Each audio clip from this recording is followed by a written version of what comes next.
어떤 만남은 운명이라고 합니다. 그리고 그 운명이 한 사람의 인생을 완전히 바꿔놓기도 하죠. 지금으로부터 25년 전 1999년 봄의 일이었어요. 저는 김영숙, 당시 20살이었습니다. 고아원에서 자란 저에게는 꿈이 하나 있었어요. 대학에 가서 공부하고 싶다는 꿈이었죠. 하지만 현실은 녹록하지 않았습니다. 고아원을 나와야 할 나이가 되었지만 갈 곳이 없었거든요. 그때 최 원장님이 저를 부르셨어요. 영수가, 너에게 좋은 기회가 생겼다. 네? 무슨 기회요? 한 댁에서 가정부를 구한단다. 인품 좋은 아이를 원한다고 하시더구나. 최 원장님의 말씀에 저는 고개를 끄덕였어요. 당장 생계를 해결해야 했으니까요. 어떤 집인데요? 서울 강남의 큰 집이야. 사모님 혼자 사시는데 아주 좋은 분이라고 하더구나. 그렇게 저는 방란이 사모님 댁으로 가게 됐어요. 그날 아침 저는 낡은 가방 하나만 들고 고아원을 떠났습니다. 설레면서도 두려웠어요. 서울 강남의 큰 저택 앞에 도착했을 때 저는 깜짝 놀랐어요. 정말 영화에서나 볼 법한 큰 집이었거든요.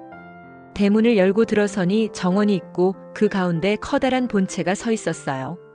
그때 한 할아버지가 나와서 저를 맞아주셨습니다.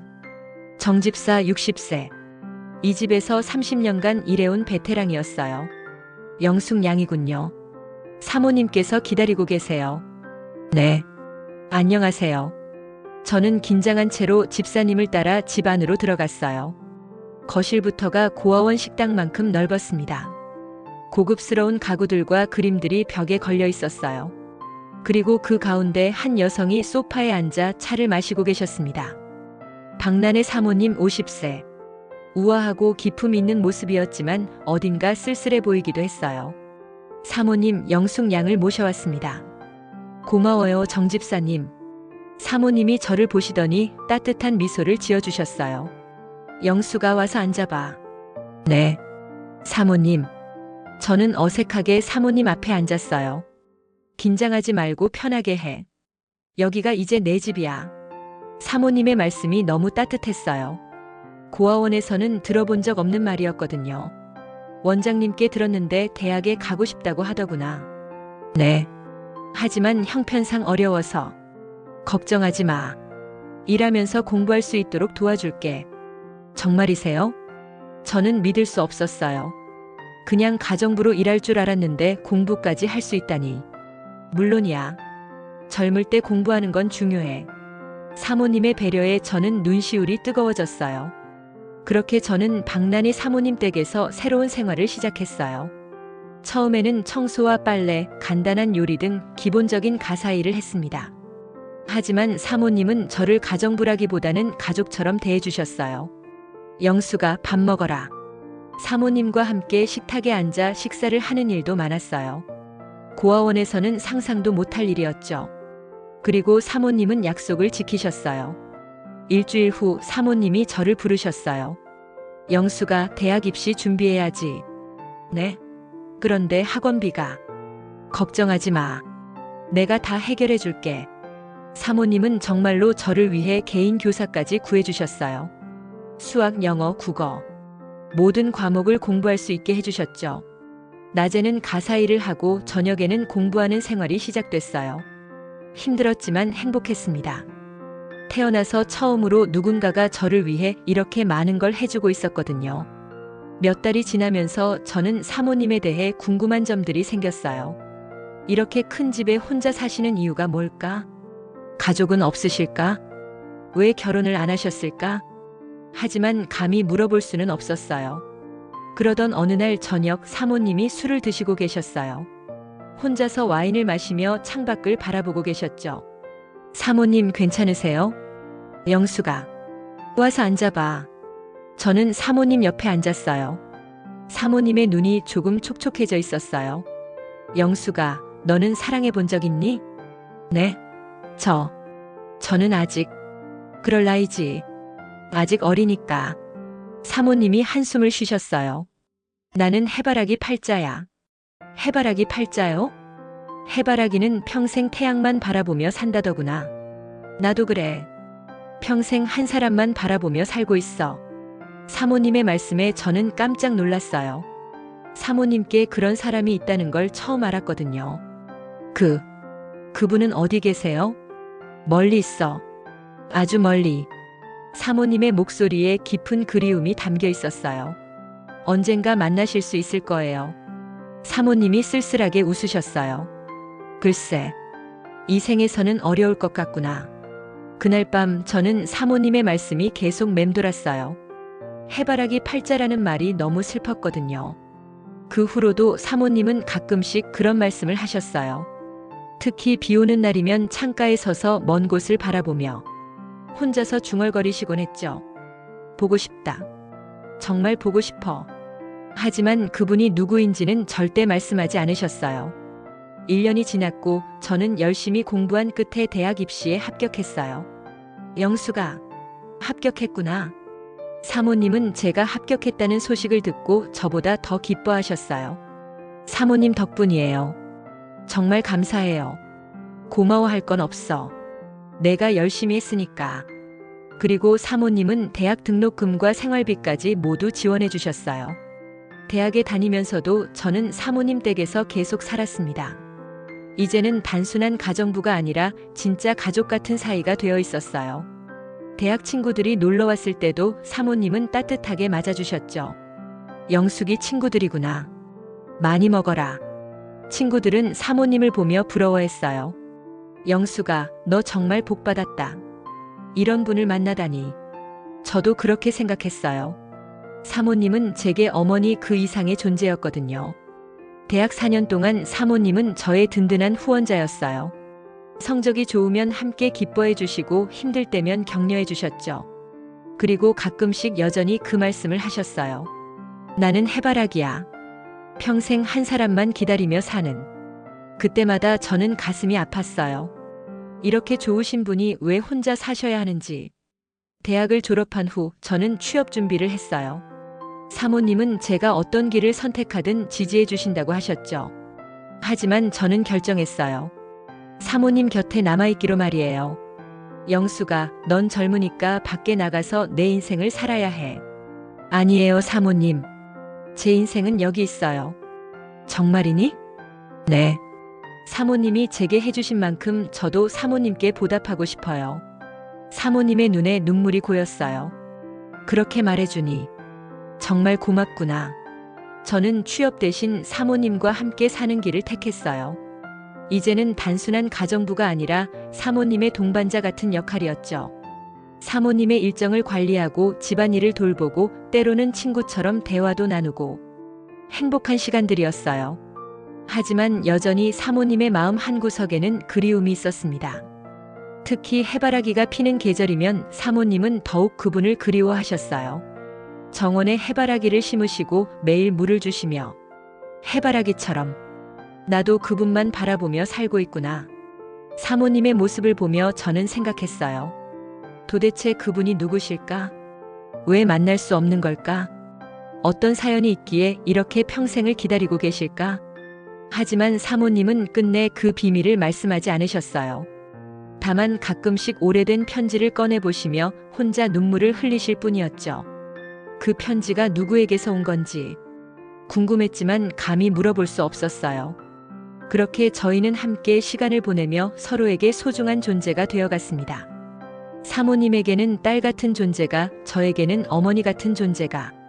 하지만 사모님 마음 깊은 곳에는 여전히 그 사람을 향한 해바라기 같은 사랑이 자리하고 있었어요. 그 사랑이 얼마나 깊고 간절한지 저는 그때까지도 몰랐습니다. 더 놀라운 건 그 사랑이 곧 우리 모두의 운명을 바꿀 거라는 사실이었어요. 진정한 사랑은 시련이 닥쳤을 때 더욱 빛이 납니다. 그리고 그 사랑이 기적을 만들어내기도 하죠. 사모님과 함께 지낸 지 5년이 지났어요. 저는 김영숙 25세가 되어 있었습니다. 대학을 졸업한 후 작은 출판사에 취직해서 사회생활을 시작했지만 여전히 사모님 댁에서 살고 있었어요. 사모님은 저를 완전히 가족으로 여기고 계셨고 저 역시 사모님을 친어머니처럼 생각하고 있었습니다. 평범하고 행복한 일상이 계속될 줄만 알았어요. 그런데 그해 가을 모든 게 바뀌었습니다. 어느 날 아침 사모님이 갑자기 쓰러지신 거예요. 영수가 어지러워. 사모님이 식탁에서 갑자기 고개를 떨구시더니 의식을 잃으셨어요. 사모님, 사모님. 저는 급하게 119에 신고했습니다. 구급차가 와서 사모님을 병원으로 모셨고 저는 바삐 따라갔어요. 응급실에서 기다리는 동안 저는 온몸이 떨렸습니다. 사모님께 무슨 일이 생긴 걸까? 갑자기 이렇게 쓰러지실 이유가 없는데. 몇 시간 후 김주치의가 나왔어요. 김주치의 50세. 대학병원 종양내과의 베테랑 교수였습니다. 보호자분이세요? 네, 저는 사모님의 딸 같은 사람이에요. 그렇군요. 일단 안정을 취하셨습니다. 하지만 정밀 검사를 해봐야겠어요. 정밀 검사요? 왜요? CT 촬영 결과 복부에 종양이 발견됐거든요. 그 말을 들은 순간 저는 머리가 하얘졌어요. 종양이라고 하셨나요? 네. 크기나 위치상 수술이 어려울 것 같고 좀 더 자세한 검사를 해봐야 정확히 알 수 있을 것 같습니다. 일주일 후 검사 결과가 나왔어요. 그리고 그 결과는 최악이었습니다. 췌장암 말기. 전이가 광범위하게 진행된 상태였어요. 사모님, 얼마나? 의사가 무거운 입을 열었어요. 길어야 6개월 정도로 보입니다. 6개월. 그 말을 듣고 저는 주저앉을 뻔했어요. 사모님이 6개월밖에 못 사신다니. 하지만 희망을 버리시면 안 됩니다. 항암 치료를 병행하면 조금 더 연장될 수도 있어요.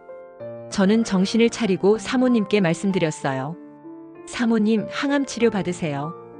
꼭 이겨내실 수 있을 거예요. 하지만 사모님의 반응은 의외였어요. 영수가, 괜찮아. 괜찮다니요. 어떻게 그런 말씀을. 나는 이미 충분히 살았어. 그리고 이제 그분을 만날 때가 온 것 같아. 사모님이 또 그 사람 얘기를 하셨어요. 평생 기다려온 그 남자. 사모님, 그런 말씀 마세요. 저 때문에라도 살아야죠. 사모님이 저의 손을 잡으셨어요. 영수가, 고마워. 정말 고마워. 내가 있어서 나는 행복했어. 아니에요. 아직 끝나지 않았어요. 저는 울먹이며 말했어요. 꼭 치료받으세요. 저도 함께 싸울게요. 사모님이 저를 보더니 고개를 끄덕이셨어요. 그래. 내가 그렇게 말한다면 한번 해보자꾸나. 다음 날부터 본격적인 투병이 시작됐어요. 저는 출판사에 휴직 신청을 냈습니다. 직장보다 사모님이 더 중요했거든요. 영수가, 직장은 어떻게 하니? 괜찮아요, 사모님. 지금은 사모님이 우선이에요. 그렇게 말하기는 했지만 솔직히 걱정이 됐어요. 휴직 기간이 길어지면 직장을 잃을 수도 있었거든요. 하지만 사모님을 혼자 둘 수는 없었어요. 병원에서는 간병사를 구해주겠다고 했지만 저는 거절했습니다. 제가 직접 돌보고 싶었거든요. 항암 치료는 정말 힘들었어요. 사모님은 하루하루 야위어 가셨고 머리카락도 모두 빠지셨어요. 구토와 설사가 계속됐고 거의 못 드시는 상태였습니다. 영수가, 미안해. 이런 모습 보여서. 사모님, 그런 말씀 마세요. 저는 사모님을 위해 온갖 방법을 다 써봤어요. 좋다는 음식은 뭐든 해드리고 면역력에 좋다는 약도 구해왔어요. 밤에는 사모님 옆에서 잠을 자며 지켰습니다. 하지만 사모님의 상태는 계속 악화됐어요. 3개월이 지나자 거의 뼈만 남으셨어요. 의사도 이제 포기하라는 식으로 말했습니다. 더 이상 항암제도 소용없을 것 같습니다. 집에서 편안히 지내시는 게 좋겠어요. 그 말을 듣고 저는 오열했어요. 정말 사모님을 잃는 건가? 집으로 돌아온 사모님은 침대에서 거의 일어나지 못하셨어요. 하지만 저는 포기하지 않았습니다. 매일 사모님께 말씀드렸어요. 사모님, 힘내세요. 꼭 나아지실 거예요. 저를 믿으세요. 영수가, 고마워. 내가 있어서 정말 든든해. 어느 날 밤 사모님이 제 손을 잡고 말씀하셨어요. 영수가, 만약 내가 죽으면. 그런 말씀하지 마세요. 내 방 서랍에 편지들이 있어.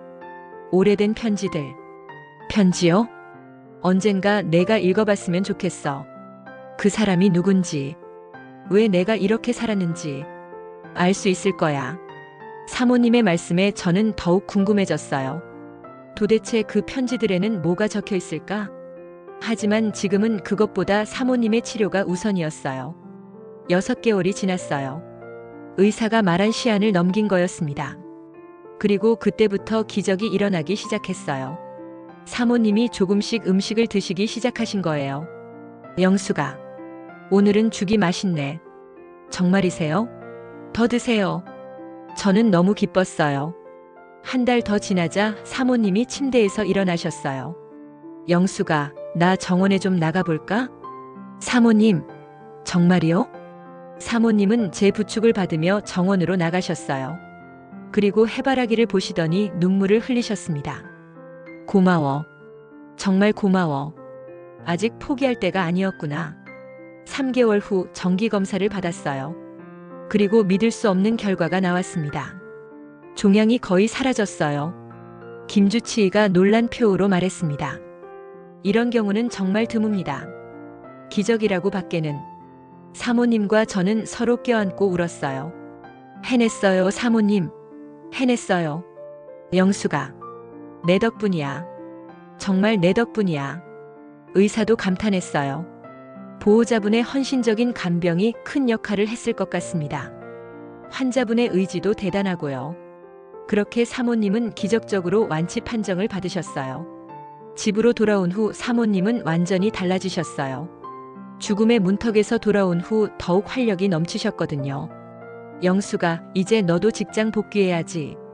저는 사모님 옆에 있고 싶어요. 그래도 내 인생이 중요해. 나는 이제 괜찮아. 결국 저는 출판사로 복귀했어요. 하지만 퇴근 후에는 바로 사모님 댁으로 돌아와 함께 시간을 보냈습니다. 투병 생활을 함께 겪으면서 우리 사이는 더욱 각별해졌어요. 진짜 모녀 같은 사이가 된 거죠. 어느 날 저녁 사모님이 말씀하셨어요. 영수가, 이제 내가 내 방 서랍을 열어봐도 될 것 같아. 네? 그 편지들 말씀이세요? 응. 이제 내가 알아도 될 때가 온 것 같아. 저는 설렘과 긴장이 섞인 마음으로 사모님 방으로 갔어요. 서랍을 열어보니 정말 오래된 편지들이 가득 들어 있었습니다. 노랗게 바랜 편지들. 50년도 더 된 것 같았어요. 첫 번째 편지를 꺼내 읽어보니 깜짝 놀랐습니다. 사랑하는 라니에게. 남자의 글씨체로 쓰인 사랑 편지였어요. 그리고 그 편지의 마지막 부분에는 이런 말이 적혀 있었습니다. 평생이라도 기다리겠습니다. 언젠가 우리가 함께할 수 있는 날까지. 저는 온몸이 소름이 돋았어요. 이 편지들이 바로 사모님이 평생 기다려온 그 사람이 보낸 것이었구나. 다른 편지들도 하나씩 읽어봤어요. 모두 같은 사람이 쓴 것이었고 내용은 모두 사랑과 그리움이었습니다. 라니야, 오늘도 너를 그리워한다. 언젠가는 꼭 다시 만나자. 내 사랑은 변하지 않는다. 편지를 읽으면서 저는 울었어요. 이렇게 아름다운 사랑이 있다는 게 믿어지지 않았거든요. 50년 동안 이 편지들을 간직하며 그 사람만 기다려온 사모님. 그리고 그 사랑이 사모님을 살게 만든 힘이었던 것 같았어요. 사모님께 편지를 다 읽었다고 말씀드렸어요. 다 읽어봤니? 네. 정말 아름다운 사랑이네요. 그분은 어떤 분이세요? 사모님의 눈에 그리움이 가득했어요. 대학 시절 만난 첫사랑이야. 하지만 만날 수 없었어. 왜요? 이렇게 사랑하시는데. 사모님이 깊은 한숨을 쉬셨어요. 복잡한 사연이 있어, 영수가. 언젠가 내게 다 얘기해 줄 날이 올 거야. 저는 더욱 궁금해졌지만 사모님을 재촉하지는 않았어요. 사모님이 말씀하고 싶을 때까지 기다리기로 했거든요. 그렇게 시간이 흘렀고 사모님은 완전히 건강을 회복하셨어요. 저 역시 직장 생활을 열심히 하며 사모님과 행복한 나날을 보냈습니다. 하지만 사모님은 여전히 그 사람을 그리워하고 계셨어요. 해바라기가 피는 계절이면 더욱 그랬죠. 저는 생각했어요. 사모님이 그렇게 사랑하는 분인데 왜 만날 수 없을까? 도대체 어떤 사연이 있는 걸까? 하지만 그 답을 알게 되기까지는 더 많은 시간이 필요했어요. 그리고 그 진실을 알게 될 때는 정말 충격적이었습니다. 과연 사모님과 그 남자 사이에는 어떤 사연이 있었을까요? 왜 50년 동안 만날 수 없었던 걸까요? 어떤 이별은 준비할 시간을 주고 어떤 이별은 갑작스럽게 찾아옵니다. 하지만 준비된 이별이라고 해서 덜 아픈 건 아니죠. 사모님이 기적적으로 완치된 후 3년이 흘렀어요. 저는 김영숙 28세가 되어 있었습니다. 출판사에서 편집자로 승진도 하고 나름 안정된 생활을 하고 있었어요. 사모님도 완전히 건강을 되찾으셔서 예전보다 더 활기찬 모습이셨습니다. 우리는 정말 행복한 시간을 보냈어요. 주말이면 함께 여행도 다니고 맛있는 음식도 먹고, 사모님은 제가 쓰는 글의 첫 번째 독자이자 가장 든든한 후원자였어요. 영수가 이 소설 정말 재미있다. 출간되면 잘 될 것 같아. 사모님이 제 원고를 읽으며 격려해 주셨어요. 사모님 덕분이에요. 항상 응원해 주셔서 우리는 진짜 모녀 같았어요. 하지만 행복한 시간은 오래 가지 않았습니다. 2005년 봄 사모님이 다시 아프다고 하셨어요. 영수가 요즘 배가 자꾸 아파. 그냥 소화불량 아닐까요? 병원 가보세요. 처음에는 대수롭지 않게 생각했어요. 하지만 통증이 계속되자 사모님을 모시고 병원에 갔습니다. 검사 결과는 최악이었어요. 암이 재발했습니다. 김주치의가 무거운 표정으로 말했어요. 이번에는 더 광범위하게 퍼진 상태예요. 그럼 치료는? 죄송합니다. 이미 여러 장기에 전이가 된 상태라. 의사의 말에 저는 다리에 힘이 빠졌어요. 3년 전처럼 기적이 일어날 수는 없을까요? 그때와는 상황이 다릅니다. 환자분의 나이도 있고 암의 진행 속도도 길어야 3개월 정도로 보입니다. 3개월. 또 그 말을. 저는 눈앞이 캄캄해졌어요. 사모님께 이 사실을 어떻게 말씀드려야 할까? 하지만 사모님은 이미 다 아시고 계셨어요. 영수가 괜찮아. 나도 알고 있어. 사모님, 3년 전에 이미 한 번 죽을 뻔했잖아. 그때 내 덕분에 3년을 더 살 수 있었어. 그것만으로도 감사해. 사모님의 담담한 모습에 저는 더욱 슬펐어요. 이번에도 이겨낼 수 있어요. 영수가 이번에는 달라. 나도 느껴. 몸이 말하고 있어. 사모님은 집에서 편안히 지내고 싶다고 하셨어요. 병원보다는 집이 좋다고. 저는 또다시 휴직을 신청했습니다. 사모님의 마지막 시간을 함께하고 싶었거든요. 영수가 너 때문에 미안해. 또 직장 일을. 괜찮아요, 사모님. 지금은 사모님이 더 중요해요. 호스피스 간병사를 모셔와서 전문적인 돌봄을 받았지만 저도 24시간 사모님 곁에 있었어요. 사모님의 상태는 빠르게 악화됐습니다. 한 달이 지나자 거의 침대에서 일어날 수 없게 되셨어요. 하지만 의식은 또렷하셨고 저와 많은 대화를 나누셨어요. 영수가 나는 정말 행복했어. 내가 있어서. 저도요, 사모님. 사모님을 만난 건 제 인생 최고의 행운이었어요. 고마워. 정말 고마워. 어느 날 밤 사모님이 저를 부르셨어요. 영수가 중요한 얘기가 있어. 네, 사모님. 내가 죽으면 말이야. 사모님, 그런 말씀. 아니야, 들어야 해. 사모님의 목소리가 간절했어요. 내가 죽으면 아마 한 남자가 찾아올 거야. 한 남자요? 응. 늙은 남자. 나보다 조금 나이가 많을 거야. 그 사람이 그 편지를 보낸 분이세요? 사모님이 고개를 끄덕이셨어요. 그래. 그분이야. 그럼 만나시면 되잖아요. 지금이라도. 사모님이 고개를 저었어요. 안 돼. 아직 안 돼. 왜요? 그렇게 사랑하시는데. 복잡한 사연이 있어, 영수가. 언젠가 내가 알게 될 거야. 사모님이 제 손을 꽉 잡으셨어요. 그분이 오시면 따뜻한 밥 한 끼 대접해줘. 그리고 이걸 드려. 사모님이 작은 나무 상자를 제게 주셨어요. 이게 뭐예요? 내 평생이 담긴 상자야. 그분이 보시면 다 이해하실 거야. 저는 상자를 받으며 물었어요. 정말 못 만나세요? 마지막이라도. 사모님의 눈에 눈물이 고였어요. 보고 싶어. 정말 보고 싶어. 하지만 이렇게 초라한 모습으로는. 사모님, 그분 기억 속의 아름다운 모습으로 남고 싶어. 그게 내 마지막 자존심이야. 저는 사모님의 마음을 이해할 수 있었어요. 사랑하는 사람에게 병든 모습을 보이고 싶지 않은 마음. 알겠어요, 사모님. 그분이 오시면 잘 모실게요. 고마워, 영수가. 정말 내가 있어서 다행이야. 그 후 일주일이 더 지났어요. 사모님의 상태는 더욱 나빠졌습니다. 음식도 거의 못 드시고 말씀도 힘들어 하셨어요. 어느 날 새벽 사모님이 마지막 힘을 다해 말씀하셨어요. 영수가. 고마웠어. 정말. 정말 고마웠어. 사모님. 저도 사랑해요. 정말 많이. 나도. 사랑해, 딸아. 사모님이 저를 딸이라고 부른 건 처음이었어요. 그리고 그게 마지막 말씀이었습니다. 2005년 6월 15일 새벽 4시 사모님은 조용히 눈을 감으셨어요.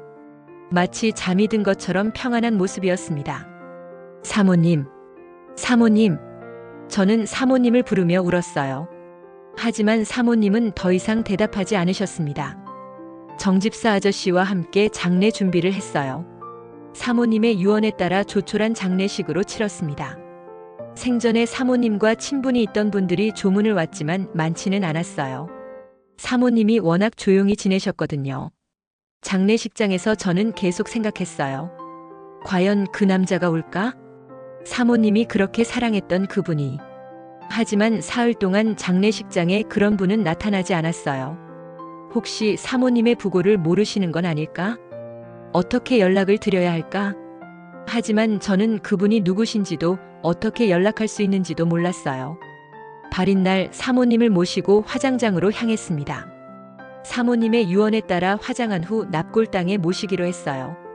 마지막 작별 인사를 드리며 저는 다짐했습니다. 사모님, 그분이 오시면 꼭 잘 모실게요. 사모님이 부탁하신 대로 할게요. 집으로 돌아온 후 며칠 동안 저는 멍하니 지냈어요. 갑자기 혼자가 된 것 같아서 너무 외로웠거든요. 사모님이 계시지 않는 집은 너무 적막했어요. 그리고 계속 궁금했습니다. 그분은 언제 오실까? 정말 오시기는 할까? 나무 상자를 열어볼까도 생각했지만 참았어요. 사모님이 그분께 드리라고 하신 거니까. 일주일이 지났어요. 아직 아무도 찾아오지 않았습니다. 혹시 사모님이 잘못 생각하신 건 아닐까? 그런데 그날 오후 초인종이 울렸어요. 누구일까 싶어서 문을 열어봤는데 한 노신사가 서 계셨습니다. 70대 후반쯤 되어 보이는 품이 있는 할아버지였어요. 하지만 얼굴에는 깊은 슬픔이 어려 있었습니다. 혹시 박난희 씨 댁이 맞나요? 네, 맞는데요. 그 말을 들은 순간 노신사의 다리에 힘이 빠지는 것 같았어요. 그럼 정말 저는 직감적으로 알 수 있었어요. 이분이 바로 사모님이 평생 기다린 그분이구나. 안으로 들어오세요. 노신사는 비틀거리며 집 안으로 들어왔어요. 그리고 거실을 둘러보시더니 갑자기 무릎을 꿇고 오열하기 시작했습니다. 라니야, 라니야. 그분이 사모님을 라니라고 부르시는 걸 들었어요. 50년 전 연인이 부르던 애칭이었나 봅니다. 너무 늦었구나. 너무 늦었어.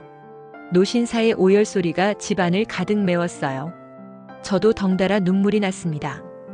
이렇게 슬퍼하시는 모습을 보니 정말 사모님을 사랑했다는 게 느껴졌거든요. 할아버지, 진정하세요.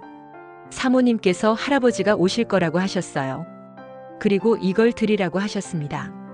저는 사모님이 주신 나무 상자를 노신사에게 건넸어요. 노신사는 떨리는 손으로 상자를 받으셨습니다. 이게 뭐가 들어있는 거죠? 모르겠어요. 사모님이 할아버지가 보시면 이해하실 거라고. 노신사가 조심스럽게 상자를 열었어요. 그리고 그 안을 보시더니 다시 한번 크게 울음을 터뜨렸습니다. 상자 안에는 뭐가 들어있었을까요? 그리고 이 두 사람 사이에는 도대체 어떤 사연이 있었던 걸까요? 마침내 50년 만에 만나게 된 두 사람의 이야기가 시작됩니다. 과연 그들의 사랑은 어떤 결말을 맞게 될까요? 어떤 사랑은 시대의 벽을 넘지 못하고 좌절됩니다.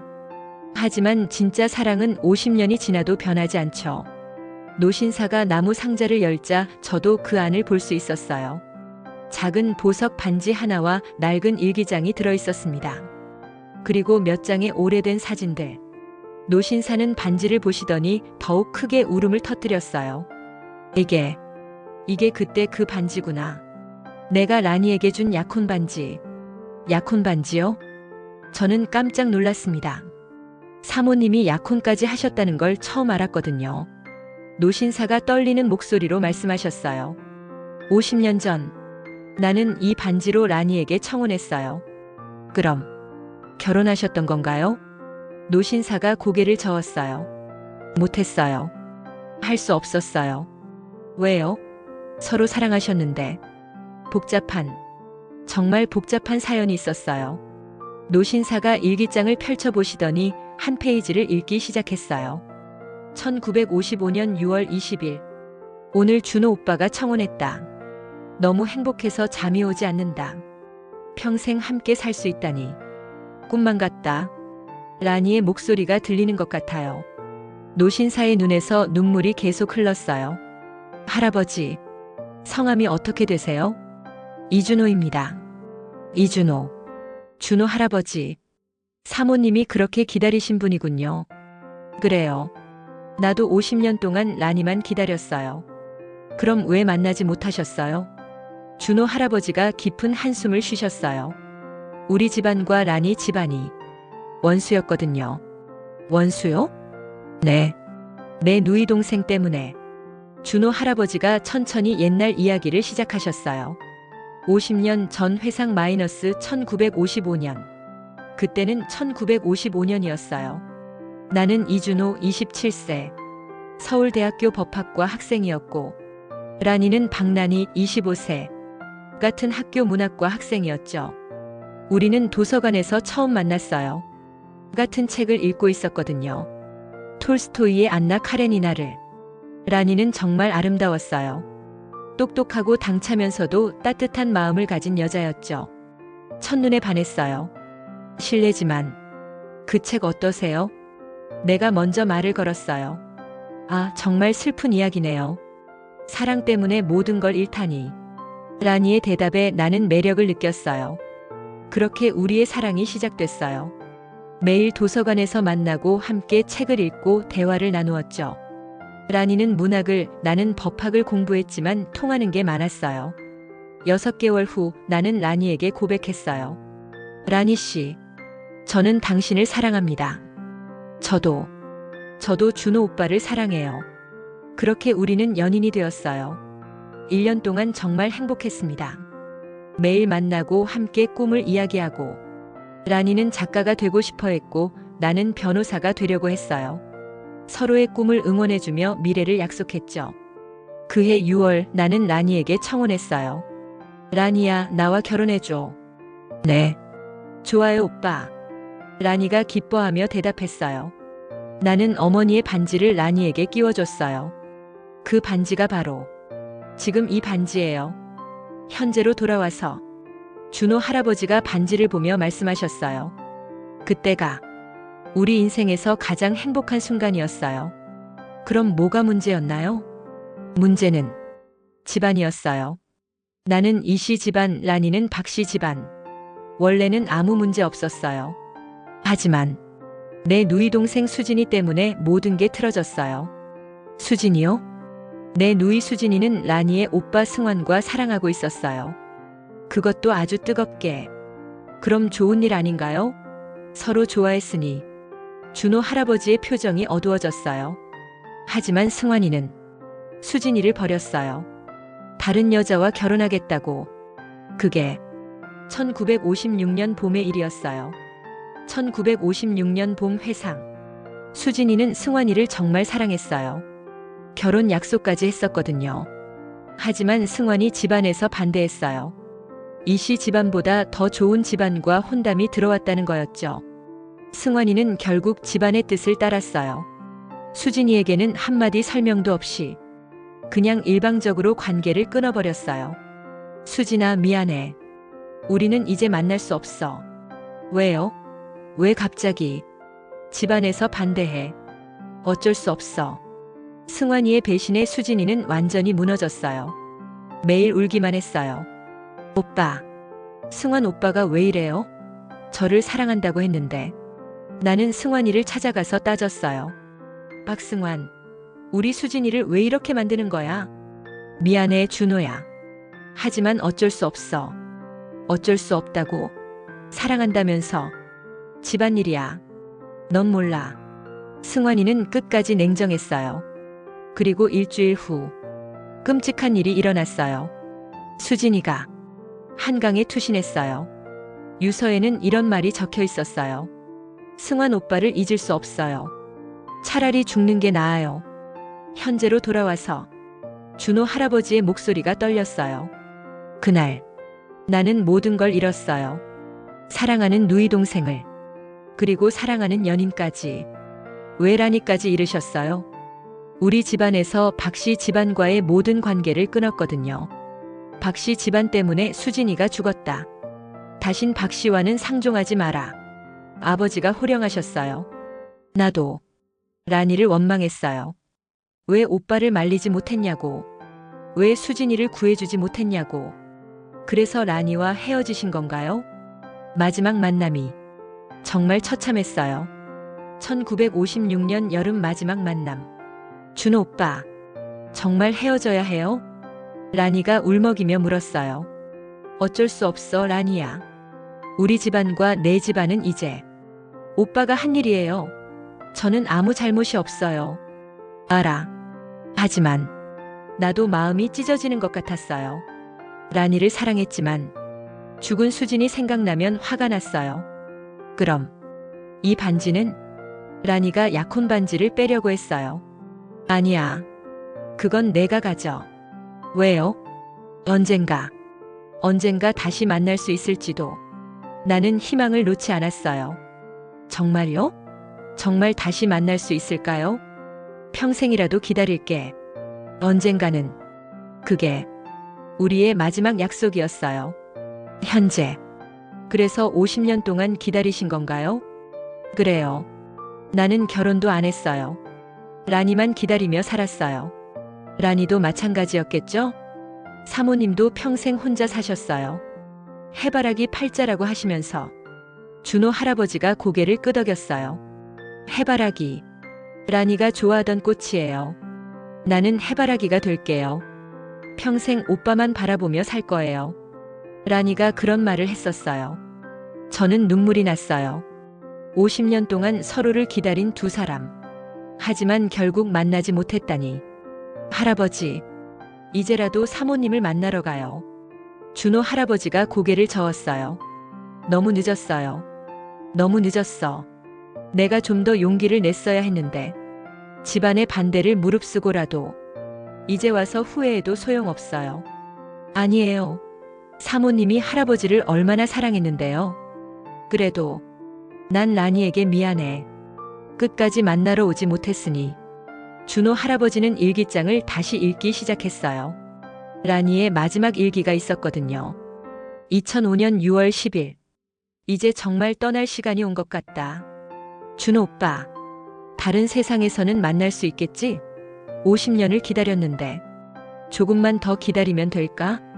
그 일기를 읽고 준호 할아버지는 더욱 울었어요. 라니야, 미안해. 정말 미안해. 내가 너무 늦었구나. 저는 준호 할아버지를 위로했어요. 할아버지, 사모님은 이해하실 거예요.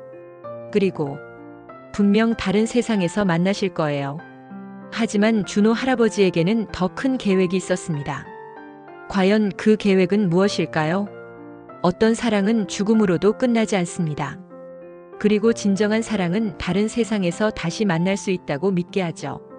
준호 할아버지는 사모님의 일기장을 밤새 읽으셨어요. 50년간의 모든 기록이 그 안에 담겨 있었거든요. 저는 옆에서 할아버지를 지켜봤습니다. 일기를 읽으실 때마다 할아버지는 울음을 터뜨리셨어요. 1956년 8월 15일. 오늘도 준호 오빠를 기다렸다. 언젠가는 오겠지. 1960년 12월 24일. 크리스마스인데도 혼자다. 오빠는 지금 뭘 하고 있을까? 1975년 6월 20일. 청혼받은 지 20년이 지났다. 아직도 그 반지를 끼고 있다. 1990년 1월 1일. 새해가 왔다. 올해는 오빠를 만날 수 있을까? 라니가 정말 나만 기다렸구나. 할아버지의 목소리가 떨렸어요. 50년 동안 한 번도 다른 남자를 생각해 본 적이 없어. 저는 할아버지의 어깨를 토닥였어요. 사모님이 얼마나 할아버지를 사랑했는지 알 수 있어요. 나는 너무 바보였어. 집안의 반대 같은 건 무시하고 라니를 찾아왔어야 했는데. 할아버지, 왜 50년 동안 기다렸을까? 왜 용기를 내지 못했을까? 준호 할아버지는 자책하며 계속 우셨어요. 그리고 일기장의 마지막 부분을 읽으셨습니다. 2005년 6월 14일. 이제 정말 떠날 때가 온 것 같다. 준호 오빠 미안해. 끝까지 기다리지 못해서. 하지만 다른 세상에서는 꼭 만나자. 그때는 아무도 우리를 막을 수 없을 거야. 라니야. 라니야. 할아버지가 일기장을 가슴에 안고 오열했어요. 할아버니, 이제 사모님께 가보세요. 분명 사모님도 할아버지를 기다리고 계실 거예요. 그래. 가봐야지. 라니에게 가서 사과해야지. 다음 날 아침 저는 준호 할아버지와 함께 납골당으로 갔어요. 사모님의 위패가 모셔진 곳이었습니다. 납골당에 도착하자 할아버지는 사모님의 위패 앞에서 무릎을 꿇으셨어요. 라니야. 나야 준호야. 늦었지만 왔어. 할아버지의 목소리가 납골당에 울렸어요. 50년 동안 정말 미안했어. 내가 바보였어. 집안 반대 따위 무시하고 너를 찾아왔어야 했는데. 사모님의 위패는 조용했지만 마치 들고 있는 것 같았어요. 라니야. 너는 평생 나만 기다렸구나. 다른 남자도 많았을 텐데. 결혼할 기회도 많았을 텐데. 왜 그렇게 바보같이 나만 기다렸어? 할아버지가 위패에 대고 말씀하셨어요. 나는 너무 겁이 많았어. 집안의 반대가 무서워서. 세상 사람들의 시선이 무서워서. 그래서 50년 동안 혼자 살았어. 너처럼. 저는 눈물을 흘리며 지켜봤어요. 50년 만에 만난 두 사람의 대화를 보는 것 같았거든요. 라니야. 이제 나도 너에게 갈게. 혼자 기다리게 해서 미안했어. 다른 세상에서는 꼭 함께하자. 할아버지가 사모님의 위패에 약혼 반지를 올려놓으셨어요. 이 반지 50년 동안 내가 간직해줘서 고마워. 이제 내가 다시 가져갈게. 다른 세상에서 다시 내 손가락에 끼워줄게. 할아버지는 1시간 동안 사모님과 대화하셨어요.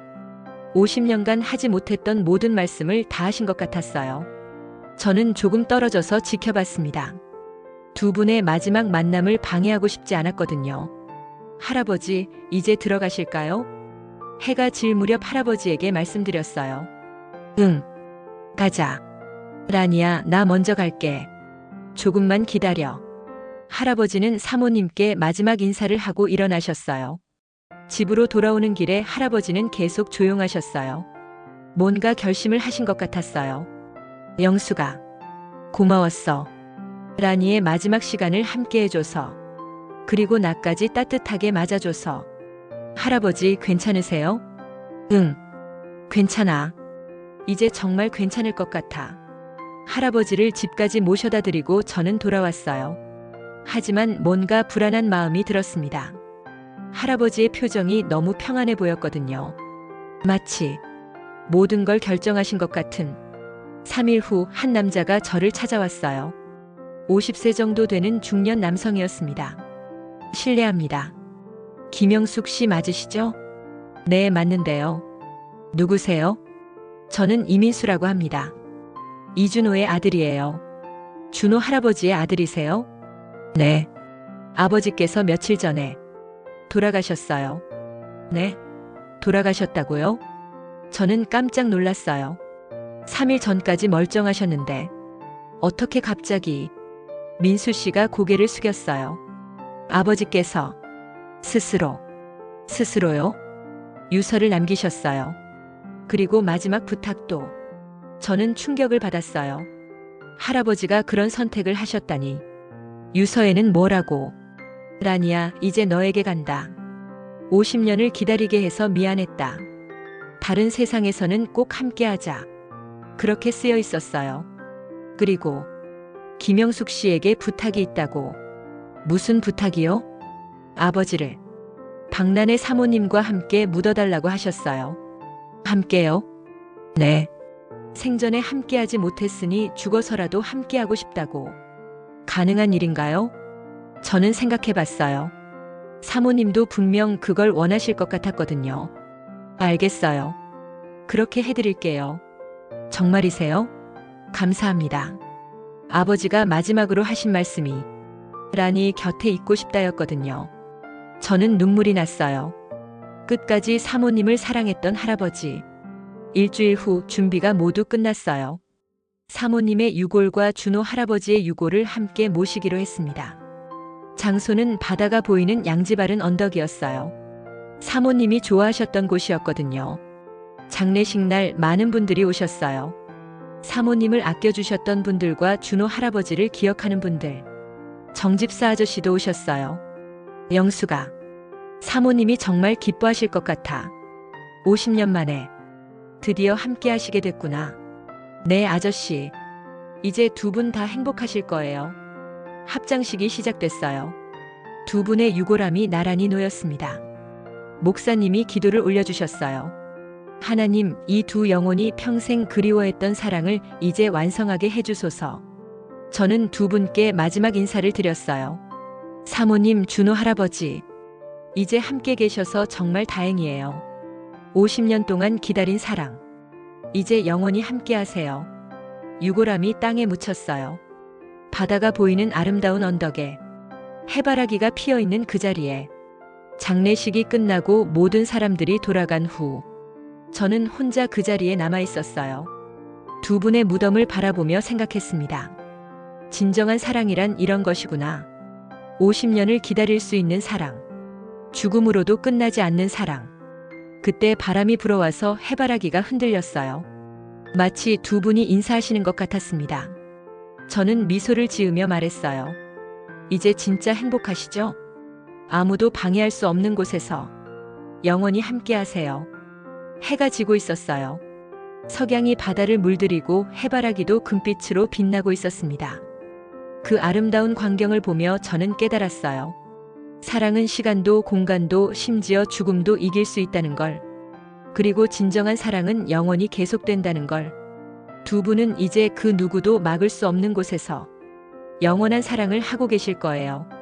바람에 흔들리는 해바라기처럼 서로만을 바라보며. 과연 두 분은 다른 세상에서 진짜 만나셨을까요? 그리고 영숙은 이 사랑 이야기를 통해 무엇을 깨달았을까요? 진정한 사랑은 죽음 이후에도 계속됩니다. 그리고 그 사랑은 다른 사람들에게도 희망을 전해주죠. 두 분이 합장된 지 1년이 지났어요. 저는 김영숙, 이제 29세가 되어 있었습니다. 매달 한 번씩 바다가 보이는 그 언덕을 찾아갔어요. 사모님과 준호 할아버지께 안부를 전하기 위해서였죠. 오늘도 해바라기가 무덤 주변에 가득 피어 있었어요.